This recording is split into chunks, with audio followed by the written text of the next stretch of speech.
சிலுக்கு சிலுக்கு சிங்காரி சிங்காரி கதையை சொல்றேன். வணக்கம் மக்களே, மீண்டும் உங்களை சந்திப்பதில் பெருமகிழ்ச்சி. இன்னைக்கு எந்த படத்தை பற்றி பார்க்க போகிறோம் அப்படின்ற பெரிய எக்ஸ்பிளனேஷன்லாம் உங்களுக்கு தேவைப்படாது. ஆப்வியஸ்லி என்ன படம், யார், என்னன்னு எல்லாமே உங்களுக்கு தெரிஞ்சிருக்கும். நம்ம உலக நாயகன் நமது விண்வெளி நாயகன் கமலஹாசன் நடிச்சு யங் சூப்பர் ஸ்டார் சிலம்பரசன் பங்கிட்டு பாருங்களேன், Kamalahasan Silambarasan, what a combination, வேற லெவல். ஸோ நம்ம விண்வெளி நாயகன் Kamalahasan, young super star Silambarasan மற்றும் பலர் நடிச்சு, ஏன்னா ஏகப்பட்ட பேர் நடிச்சிருக்காங்க. ஸோ மற்றும் பலர்ன்றதோட சொல்லிக்கிறேன். மற்றும் பலர் நடிச்சு நமது மணிரத்னம் இயக்குநர்களுக்கெல்லாம் இயக்குனர், ஃபாதர் ஆஃப் த டைரக்டர்ஸ் அப்படின்னு சொல்லக்கூடிய மணிரத்னம் அவர்கள் இயக்கத்தில் ஏஆர் அவர்களின் இசையில் வெளியே வந்திருக்கிற படம் தான் நம்ம தக் லைஃப். தக் லைஃபின் கதை சுருக்கம் என்ன?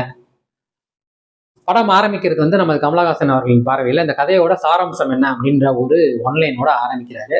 ஆரம்பித்து உள்ளே போனால் பழைய தில்லி அப்படின்னு 1996 நம்மளை கொண்டு போனால் ஒரு தந்தையை மகளையும் சைக்கிள் உட்கார வச்சுட்டு பேப்பர் போட்டுக்கிட்டே வராரு. அவங்க பேப்பர் போட்டுக்கிட்டே வந்தால் ஒரு பில்டிங்கில் 2 கேங்ஸ்டர் கேம்பு வந்து பேச்சுவார்த்தையில் ஈடுபட்டு இருக்கு. வழக்கம் போல் 2 பேரும் பேசிக்கிறாங்க, 2 பேரும் சமாதானம் ஆகிக்கிறாங்க. ஒரு கேங் வெளியே போனோன்னா போலீஸ் உள்ள வருது, ஒரே ஷூட் அவுட்.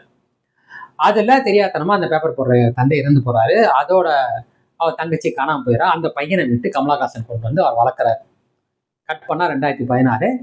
இங்கே அப்படியே படம் வந்து இந்த டைம்ல அந்த சின்ன பையன் யாருன்னா சிலம்பரசன், அந்த வளர்த்தவர் யாருன்னா கமலஹாசன். இந்த படத்தோட இந்த சாராம்சம்னு சொல்லலை, என்ன மேட்டர்னா கமலஹாசன் வந்துட்டு ஒரு பெரிய கேங்ஸ்டரோட, அதாவது பெரிய கேங்ஸ்டர்னா நாசர், அந்த கேங்கோட தலைவராக இருந்தது நாசர். ஒரு கட்டத்துக்கு அப்புறம் அது தம்பிக்கிட்ட வரதுனால நாசருக்கு ஒரு பொச்சரிச்சல் அது வந்து காட்டாமே வச்சுட்டு இருக்காரு. அப்படி ஒரு சூழ்நிலையில கமலஹாசன் ஜெயிலுக்கு போகிற சமயம் வரும்போது இனிமேல் எல்லாம் சிம்பு தான் அப்படின்னு சிம்புக்கிட்ட சொல்லிட்டு போயிடுறாரு உள்ள. இது வந்து ரொம்ப பொச்சரிச்சலாகி நாசர் எந்த அளவுக்கு பொச்சரிச்சல் ஆகுறாருன்னா சிம்புக்கிட்டே போய் புலம்புறாரு.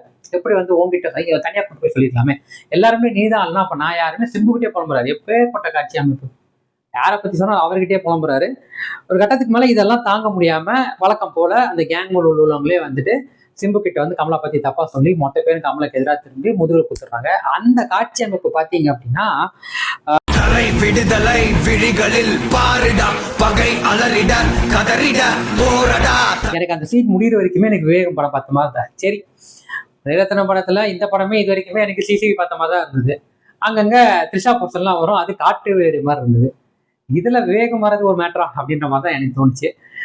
ஸோ பாருங்க, கதையை சுருக்கம்னு சொல்லி கதையை எவால்வ் ஆகி போயிட்டு இருக்கு. அந்த மாதிரி தான் எனக்கு போயிட்டு இருந்தது. இன்ட்ரோவிலே வந்து எனக்கு எப்படா வரும்ன்ற மாதிரி எப்பவும் போல மணிரத்னம் சார் படத்தில் வர அந்த ஸ்லோ ஸ்க்ரீன் பிளே தான் பொறுமையாக போய் இன்ட்ரோ வரைக்கும் ஓகேவா இருந்தது. இன்ட்ரோலுக்கு அப்புறம் நான் அதை தான் சொன்னேன், வந்தால் என்ன பண்ணுவேன், இதுக்கப்புறம் என்ன கதை, தானே சுட்டவனையும் கொண்டவனையும் பழி வாங்குறது தான் கதை. இதுக்கு நடுவில் த்ரிஷா போர்ஷன் ஒன்று வரும். இவர் ஏன் இந்த த்ரிஷா போர்ஷன் வருதுன்னே தெரில. த்ரிஷாவுக்கும் இவங்களுக்கும் என்ன லிங்க் அப்படின்னு ஒரு கதை போகும். என்ன ஆகும் அப்படின்னா, இவர் வந்து சின்ன வயசுல தான் தங்கச்சியை பறி கொடுத்த சிம்புக்கிட்ட அவர் என்ன வாக்கு கொடுத்துருப்பாருன்னா, என்னைக்கா இருந்தாலும் தங்கச்சி மீட்டு கொண்டு வந்து உன்ட்டு கொடுப்பேன்டா அப்படின்னு வாக்கு கொடுத்துக்கிட்டு அது வருஷமா இவர் எல்லா இடத்துலையும் போய் தேடுவார். அப்படி போகிற இடத்துல த்ரிஷா ஒரு இடத்துல ஆடிக்கிட்டு இருப்பாங்க. த்ரிஷா கிட்ட போயிட்டு உன் பேர் சந்திரவான்னு கேட்கும்போது இல்லை என் பேர் வேற, ஆனால் நீங்கள் சந்திரவான் தான் கூப்பிட்டு போவீங்களா, ஏன் நான் வரக்கூடாதா அப்படின்னு கேட்டோன்னே அவளையும் கூப்பிட்டு வந்துட்டு அங்கே நீ அத்தனை பேர் முன்னாடி ஆடி அவங்கள ஜாலி பண்ணிருக்கேன், என் கூட தனியாக வா, நான் ஒரு வீடு எடுத்து கொடுக்குறேன், அங்கே வந்து எனக்கு மட்டும் தனியாக ஆடு, நானும் வந்து அதை பார்க்குறேன் அப்படின்னு சொல்லி கூப்பிட்டு போயிடுவாரு. கூப்பிட்டு போய் அவங்களுமே வந்துட்டு தனியாக இந்த சுகர் பேபி சாங் மாதிரிலாம் ஒரு வீடியோ ஆல்பம்லாம் பண்ணி அதை கட்டி 2 பேரும் மஜாவா ஜெயிலுக்குள்ளேயே ஜாலியாக இருப்பாங்க. இது தனி கதை கிளம்ப போயிட்டு இருக்கோம். இந்த பக்கம் வந்து பார்த்தீங்கன்னா ஒரு போலீஸ் அதிகாரி நம்ம அசோக் செல்வன் வராரு. அவரோட வேலை என்னன்னா, அப்பப்போ வந்து இவங்களுக்கு பயம் பீதியெல்லாம் ஏற்படுத்திக்கிட்டு இவங்களை பிடிக்கணும் அப்படின்ற ஒரு தொலைநோக்கு பார்வையோட இவங்களோட டிராவல் பண்ணிருப்பாரு. இதெல்லாம் வந்து கிளை கதைகள். மெயின் கதை என்னன்னா, தன்னை சுட்டவங்கள பழி வாங்கணும். இன்ட்ரோல் போர்ஷன் முடிஞ்சதுக்கப்புறம் முதல்ல வந்து இருக்கிறதுல லீஸ்ட் யார் பண்ணாலும் அவனை முதல்ல போட்டுருவாரு. அதுக்கப்புறம் நம்ம ஜோஜோ அவரை போட்டுருவாரு. அதுக்கப்புறம் நாசர், அதுக்கப்புறம் சிம்பு. அவ்வளோதான்.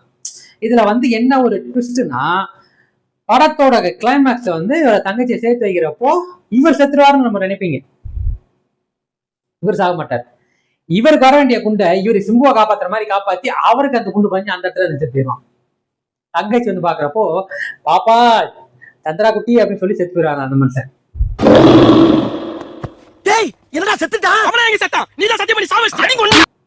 இவர் கண்ணீர் விட்டுட்டு அடுத்த வேலையா தன் முன்னாடி கூட எப்படி போய் சேரலாம், அவளுக்கு எப்படி ஞாபகம்லாம் வர வைக்கலாம் அப்படின்னு பிளான் பண்ணிட்டு வழக்கம் போல கண்ணாடி எடுத்து போட்டுக்கிட்டு போனோம்னா விண்வெளி நாயக்கன் பின்னாடி சுதியாக்க கத்தம். அதோட நம்ம எந்திரிச்சு வந்துடணும்.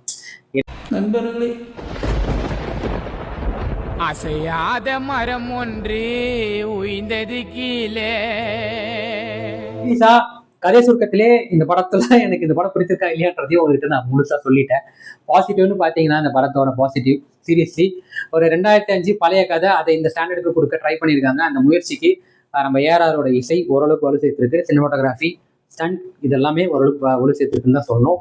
நியாயப்படி பார்த்தா அந்த பர்ஃபார்மன்ஸ் எல்லாமே வந்துட்டு டாப் லெவலில் இருந்தது. ஒரு கதை எப்படிப்பட்ட கதையாக இருந்தாலும் திரைக்கதையில் நடிகர்களோட நடிப்புன்றது மிகப்பெரிய ஒரு ப்ளஸ் பாயிண்டாக இருக்கும். அப்படி பார்க்கும்போது இந்த படத்தில் நடித்த நடிகர்கள் அத்தனை பேருமே தேர்ந்த நடிகர்கள் தான்.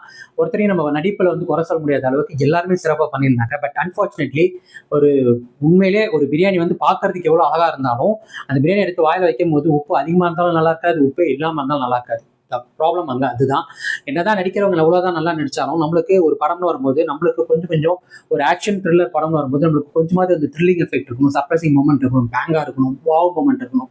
எதுவுமே இல்லை. ஏன்னா இது மட்டும் இந்த மணிரத்ன படங்கள் அந்த மாதிரி பேங்கான எலமெண்ட் அந்த மாதிரி விஷயங்கள்லாம் இருந்துதான் கேட்டால் இல்லை. பட் நம்மளுக்கு சர்ப்ரைசிங்கான எலமெண்ட் நிறைய இடத்துல இருக்கும். அடுத்தடுத்த காட்சிகளை நம்மளால பெருசாக யூகிக்க முடியாத அளவு தான் இருக்கும். முக்கியமாக நம்மள எமோஷனலாக ஏதோ ஒரு இடத்துல நெஞ்சு தோற அளவுக்கு கனெக்ட் இருக்கும். இது எதுவுமே ஒர்க் ஆகல இந்த படத்துல. அதுதான் பெரும் பிரச்சனை. திரைக்கதை வந்துட்டு ஒரு ஸ்லோவா இருந்தாலும் ஸ்டெடியா நம்மளுக்கு இன்ட்ரெஸ்டிங்கா என்கேஜிங்கா வச்சிருக்கணும் ஒரு படம். பட் அது இதுல பெருசா சொதப்பிருக்கு. ஏன்னா அடுத்தடுத்து இதான் நடக்க போது நம்மளால ஈஸியா கிடைக்க முடியறதுனால அங்க நடக்கிறப்ப நம்மளுக்கு பெருசா சந்தோஷப்படுறதுக்கும் வேலை இல்லை, எக்ஸைட் ஆகிறதுக்கும் வேலை இல்லை. ஸோ அது அப்படியே கடந்து போற மாதிரி தான் இருக்கு. மோரோவர் எனக்கு இந்த த்ரிஷா போர்ஷன் வந்துட்டு இது தேவையில்லாத ஒரு ஆணி. அந்த ஆணி எதுக்கு இந்த சவுத் அடிச்சாங்க தான் தெரியல. அது வந்து தூக்கி வளர்த்தவர் அப்பா மாதிரின்னு சொல்லிட்டு அப்பாவோட வச்சிருக்கிற பொண்ணை சித்தி மாதிரி பார்க்காம அவரையும் வந்து சப்ஜி மாதிரி பார்த்து அவனும் கொஞ்சம் சாப்பிட்டுப்பான். அதனாலேயே கடைசியில் வந்து தேவையில்லாம அவங்கள பலி கொடுக்குற ஒரு காட்சி அமைப்பு வேற. இதெல்லாம் வந்துட்டு உண்மையிலே இந்த டைமுக்கு இதெல்லாம் எழுத எப்படி யோசிச்சாரு, இதெல்லாம் எப்படி இதை ஒரு சொன்னதை ஏத்துக்கிட்டாங்க அப்படின்றது தான் எனக்கு பெரிய சந்தேகமா இருக்கு. படத்துல சிம்பு வர சீன்கள் எல்லாமே அவ்வளோ அவருக்கான ஒரு ஆரா இருந்தது அந்த ஸ்க்ரீன்ல. பட் அது வந்து பெருசா யூஸ்ஃபுல்லா இல்லாம போயிடுச்சு. ஸோ ப்ளஸ் பார்த்தீங்கன்னா ரொம்ப கம்மி, டிசப்பாயின்மெண்ட் பார்த்தீங்கன்னா ரொம்ப பெருசு.